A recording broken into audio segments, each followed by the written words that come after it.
ज्ञानोबाराया माझ्या तुकोबाराया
निळा म्हणे तीही संगीची तरणे दिन उद्धरणे नवलकोन हा सामान्य महिमा संताचा नैवेद्य हतीचा मूर्ती जेवी अभंगाची सरळ भूमिका मी तुम्हा सर्व मंडळी समोर ठेवली. मला बसणाऱ्या मंडळीला खूप आनंद वाटतोय. तुमच्या तिथं कीर्तन रंगवायची गरज नाही महाराज. रंगदेवता आपोआप इथे आहे महाराज. बरोबर आहे का नाही? कीर्तनकार उभं राहिला की बरोबर त्याला रंगदेवता येते. काय या भूमीची ताकद आहे काही कळत नाही. या मंदिराची ताकद आहे. मी 2016 मध्येही कीर्तन केलं, त्याच्या अगोदरही कीर्तन केलं आणि आजही आहे. कीर्तनाचा आनंद येत किंचितही कमी नाही आहे महाराज. बरोबर आहे का नाही? श्रोते रसिक पाहिजेत. काय पाहिजेत? रसिक पाहिजेत. आपण काय गातो त्याचा दाद देणारे पाहिजेत. नाही तर काही काही ठिकाणी कीर्तन करायला लागलं की असं वाटतं देवा कीर्तन सोडून 4 म्हशी घ्यावं पण यांच्यात कीर्तन करू नये महाराज. असे बसेल असतात जणू काही दशक्रियावी दिल बसेल. महाराजांनी विनोद केला तरी आणि महाराजांनी सिरियसली जरी सांगितलं तरी असं जणू काही वाटतं यांच्या डोळ्यातून जीव गेला. पण नरसापूर परिसरातील या तेलंगणा परिसरातील आदिलाबाद जिल्ह्यातील लोकांचे कानं खूप चांगले महाराज. चांगलं ऐकायची सवय लावून घेतलेली तुम्ही लोकांनी. काय केलंय? चांगलं ऐकायची सवय लावून घेतलेली आहे. म्हणून अगदी गोड नियोजन आमच्या विनोददादांनी केलंय. नजर लागो एवढा सुंदर कार्यक्रम आहे. त्याची इच्छा होती की महाराज एक कीर्तन करायचं. लग्नालाच म्हणे आपण लग्नाच्या वेळेस कीर्तन करू. अरे म्हणलं लग्नात कीर्तन नसतं रे विनोद. बरोबर आहे का नाही? तो वेडा आहे. किती प्रेम करावं या प्रेमाला काही सीमा असते महाराज. बरोबर आहे का नाही? आम्ही जीवनामध्ये काही नाही कमवलं पण हे बघा आम्ही जे कमवलं ते कोणालाच जमलं नाही गाड्यांना. ही वस्तुस्थिती आहे. आम्ही जे कमवलं ते कोणालाच जमलं नाही आहे. आम्ही जीवनामध्ये तुम्ही जर आमच्या घरी आले तर एवढ्या प्रॉपर्ट्या नाही दिसणार तुम्हाला. हे 100 एकर 500 एकर जमीन नाही कमवली. पण नारदाच्या गादीवर सांगतो पांडुरंगाच्या दरबारात आम्ही जे लोकांच्या मनामध्ये प्रेम कमवलं ही जीवनातली सगळ्यात मोठी संपत्ती महाराज. बरोबर आहे का नाही? आणि त्या प्रेमामुळंच ते म्हणे बाबा मला काहीच माहीत नाही, तुमचं कीर्तन मला ठेवायचं. आमच्या ज्ञानाईच्या वाढदिवसानिमित्त वास्तविक तिचे वडील देशाची सेवा करण्यासाठी बँगलोर या ठिकाणी आहे. तुम्ही भाग्यवान मंडळी आहात. नरसापूरकर मंडळी परमार्थातच तुमचं नाव मोठं आहे असं नाही आहे. मला सांगायला स्वाभिमान वाटतो महाराज. या गावातील कमीत कमी 100 ते 200 तरुण देशाची सेवा करता येते. बसणाऱ्या सर्व तरुणांना मला एवढंच सांगायचं आहे बाबांनो, जीवनामध्ये आदर्श ठेवत असताना देशसेवकांचा आदर्श ठेवा. क्रांतिकारी लोकांचा जीवनामध्ये आदर्श ठेवा. ज्यांनी देश बुडवला अशा मूर्ख लोकांचा आदर्श ठेवण्यापेक्षा ज्यांनी देश वाचवला अशा लोकांचा आदर्श ठेवा.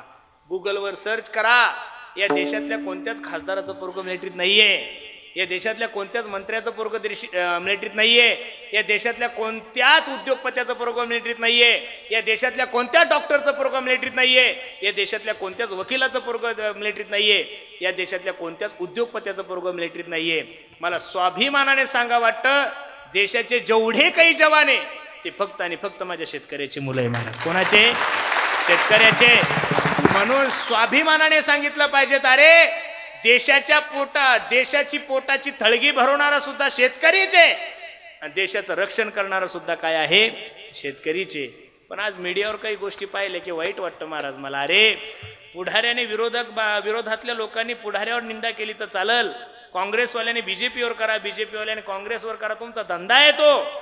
पण पहलगामचा एवढा मोठा हल्ला झाला, त्यात आपल्या जवानांनी पाकिस्तानी लोकांचे एवढे नक्षलवाद्यांचे एरिये नास्ताभूत केले आणि काही मूर्ख लोक देशाच्या जवानावर सुद्धा संशय घ्यायला लागले.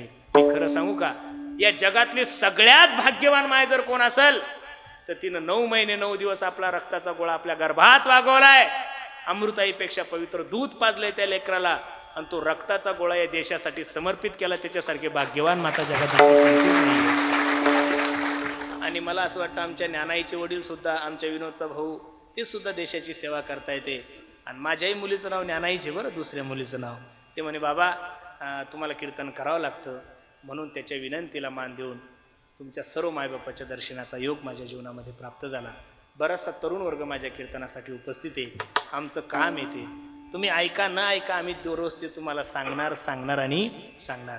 जीवनामध्ये व्यसन नका करू पोरांनो. भारताला पाकिस्तानपासून भीती नाही, बांगलादेशपासून भीती नाही, नक्षलवाद्यापासून भीती नाहीये. भारताला सगळ्यात मोठी जर भीती कशापासून असेल तर फक्त व्यसनापासून आहे. दारू गांजा मत पियारो अक्कल गुम हो जाती है, अपने पलो का दाम खर्च के मुंह में मिट्टी आती है. जीवनामध्ये व्यसन नका करू, सर्वांनी एकत्रित राहा. अरे मी या जातीचा आहे, मी त्या जातीचा आहे, मी या धर्माचा आहे, मी त्या धर्माचा आहे. किती दिवस तुम्ही या गोष्टी करणार आहे? प्रत्येकाच्या मुखातून एक शब्द निघला पाहिजेत की मी हिंदू आहे आणि हिंदुस्तान माझा देश आहे. ही भूमिका ज्या दिवशी तुम्ही ठेवसाल ना, त्या दिवशी खूप अवघड होईल. तुमच्या तेलंगणात बरं आहे तिडके भाऊ, आमच्या महाराष्ट्रात ह्या 2-3 मूर्खांनी एवढं वातावरण खराब करून टाकलं, या राजकीय लोकांनी गाव बिघडून गेले महाराज. जसं हिंदू मुस्लिमांचा वाद आहे तसा मराठी वंजाऱ्यांचा वाद लावून दिला. कशाचा? हा विनोद वंजारी समाजामध्ये जन्माला आला. काय दिलं विनोदनी? फक्त प्रेमानं बोलतो महाराज. काय बोलतो? प्रेमानं बोलतो. तरी पण कुठं राहिलं तेलंगणा आणि कुठं राहिला आमचा बुलढाणा जिल्हा? एवढ्या लांब हे लोक येतात. मी कोणत्या जातीचा आणि कोणत्या धर्माचा याच्याशी काही घेणं देणं नाही. आज बसायला जागा इथं उरली नाहीये. तुम्ही फक्त संप्रदायावर प्रेम करणारे लोक आहे. आणि ही भूमिका जर प्रत्येकानं ठेवली ना गड्यांनो, तर उद्याचे दिवस तुमच्या आणि माझ्यासाठी खूप चांगले. भविष्यात आपल्याला फक्त भीती कशाची? जातीवादाचीच आहे. अरे पहिला जातीवाद ज्ञानोबराय तुकोबराने संपवला आणि त्या महाराष्ट्रामध्ये राहून जर ही कीड जर आपल्या डोक्यात गेली तर मला वाटतं उद्याचे दिवस तुमच्या आणि माझ्यासाठी खूप कठीण आहे. म्हणून सर्वांना माझी विनंती आहे, आपण एकत्रित या.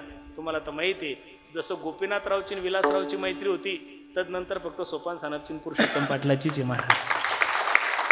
कधीच आम्हाला असं कधीच काही झालं नाही. मग एवढं चांगलं आम्ही जगतो, आपणही त्याचा आदर्श घ्या.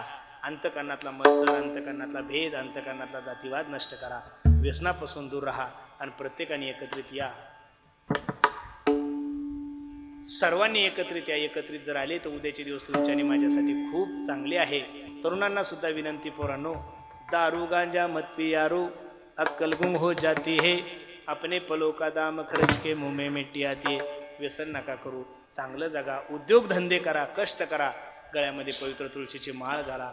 श्रावण महिना चालू आहे, होईल तोपर्यंत ज्ञानेश्वरी पारायण करा, गाथ्याचं पारायण करा. नाही काही जमलं तुम्हाला तर कमीत कमी 10 ते 11 हजार वेळेस रामकृष्ण हरी या मंत्राचा जप करा. निश्चित माझ्या भोलेनाथाची कृपा तुमच्या आणि माझ्यावर झाल्याशिवाय राहणार नाही. ज्या भोलेनाथाचा हा श्रावण महिना आहे, ते भोलेनाथ सुद्धा समाधीमध्ये भजन करी महादेव, श्रीराम जय राम, राम पूजी सदाशिव, ओ राम पूजी सदाशिव. भजन करी महादेव, श्रीराम जय राम, भजन करी महादेव. माझी विनंती आहे, श्रावण महिन्यात भगवंताचं चिंतन करा, आनंदात जीवन जगा आणि होईल तोपर्यंत साधू संतांची संगती करा. जसं संगतीनं तुमच्या जीवनात परिवर्तन झाल्याशिवाय राहणार नाही. निळामने तीही संगेची तरणे, दीन उद्धरणे नवल कोण. हे हा सामान्य महिमा संताचा, नैवेद्य हातीचा मूर्ती जेवी. अभंगाची सरळ भूमिका मी तुम्हा सर्व मंडळी समोर ठेवली. आवर्जून कीर्तनामध्ये काही गोष्टी सांगत असतो. प्रत्येकानं आपल्या मायबापाची सेवा करा. मी नेहमी सांगतो, पैसों से खाना मिल सकता है, पैसों से भूख नहीं खरीद सकते. पैसों से किताबें खरीद सकते हो, पैसों से ज्ञान नहीं खरीद सकते. पैसों से अच्छा बिछाना खरीद सकते हो, पैसों से नींद नहीं खरीद सकते. उसी तरह पैसों से बहुत अच्छी बीवी आप लोगों को मिल सकती है, लेकिन पैसों से एक बात इस बाजार में नहीं मिलती, उसे माँ बाप कहते. म्हणून सर्वांना माझी विनंती आहे, प्रत्येकानं आपल्या आई वडिलाची सेवा करा.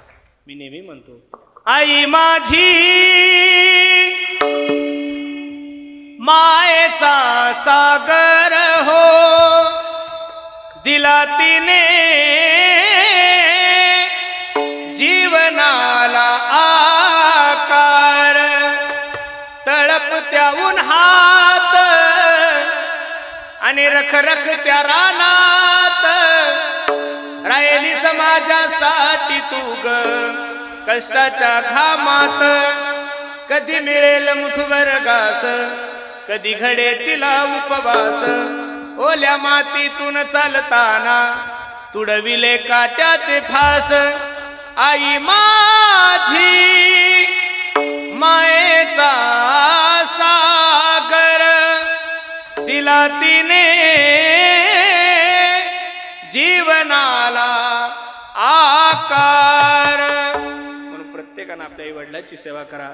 ज्या चिमुकलीच्या वाढदिवसानिमित्त हा भव्य दिव्य स्वरूपाचा कार्यक्रम आहे, निश्चित आपण सर्व आमच्या ज्ञानाईला एवढा सुंदर आशीर्वाद देऊ की ज्ञानोबराय तुकोबराय तिचा 100वा सुद्धा वाढदिवस याच ठिकाणी साजरा करू. बरोबर आहे का नाही? निश्चित तिच्या जीवनामध्ये कोणतं दुःख येऊ नये. का? ज्या चिमुकलीचा बाप देशाची सेवा करत असेल तिला तुमच्या आणि माझ्या आशीर्वादाची गरज निश्चित आहे.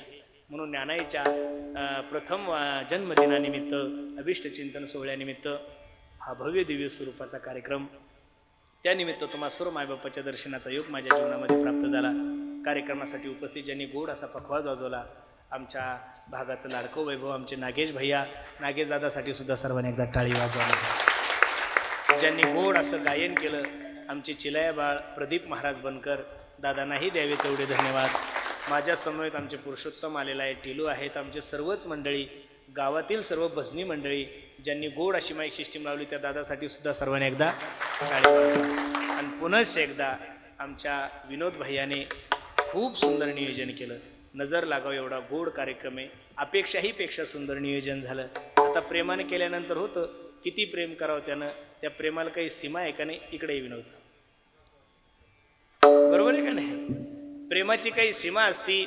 आतापर्यंत महाराष्ट्रामध्ये आपल्या आईचं चित्र काढणारे लोक आपण पाहिले, छत्रपती शिवाजी महाराजांचं पाहिले, भगवान बाबाचं चित्र काढणारे पाहिले, बरेचशा लोकांनी गोपीनाथराव मुंडेचे सुद्धा फोटो काढले. पण मी राहिलो बुलढाण्याचा, हा बाबा तेलंगणाचा. किती प्रेम एका मुलाने एखाद्या माणसावर करावं, त्याचं प्रत्यक्ष उदाहरण म्हणजे आमचा विनोद आहेत. हृदयावर माझा फोटो काढलाय, दाखव बाबा या लोकांना एकदा बघू दे.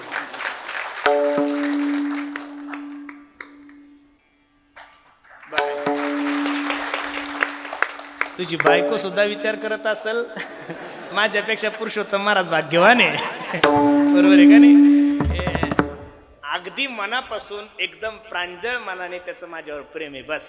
आणि त्या प्रेमासाठीच मी आलो महाराज. खरं सांगतो तुम्हाला, मी तुम्हाला मगाशी सांगितलं ना, आम्ही जास्त लोक नाही कमवले, पण जे कमवले ते मेले तरी आमचेच म्हणून मरतील, दुसऱ्याचे म्हणून मरणार. ही सर्वात मोठी संपत्ती आमची. त्यामध्ये आमचा विनोद, अनिल हे सर्व मंडळी कुटुंबातले मंडळी आहे, एकदम फॅमिलीतले मंडळी आहे. आणि तसंही तुमचं गाव महाराज लोकांवर प्रेम करणारं गाव आहे. कलाकारांवर सर्वात जास्त कलाकार आलेले नागेश महाराज इथं. महाराष्ट्रात असा कलाकारच नाही की तो इथं आलेला नाहीये. आणि एवढे हुशार आहे, दरवर्षी चेंजेस.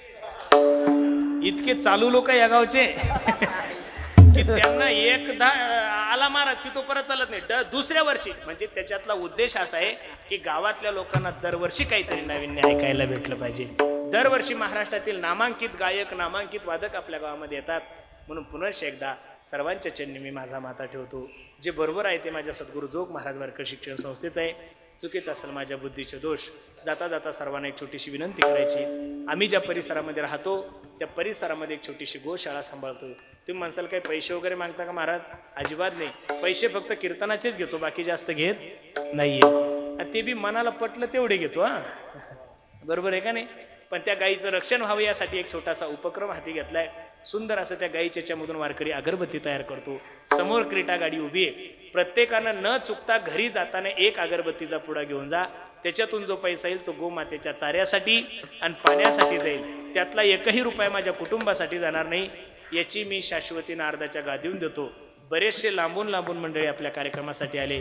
पंचक्रोशीतील आदिलाबादहून सुद्धा, चंद्रपूरहून सुद्धा काही लोकांचा फोन आला की महाराज आम्हाला कीर्तन ऐकायला यायचं. सर्वच मंडळीचे नावं मला माहीत नाही, पण निश्चित सर्वांच्या चरणी मी माझा माथा ठेवतो. वाणीला पूर्ण विराम देतो. ज्ञानेश्वर माऊली ज्ञानराज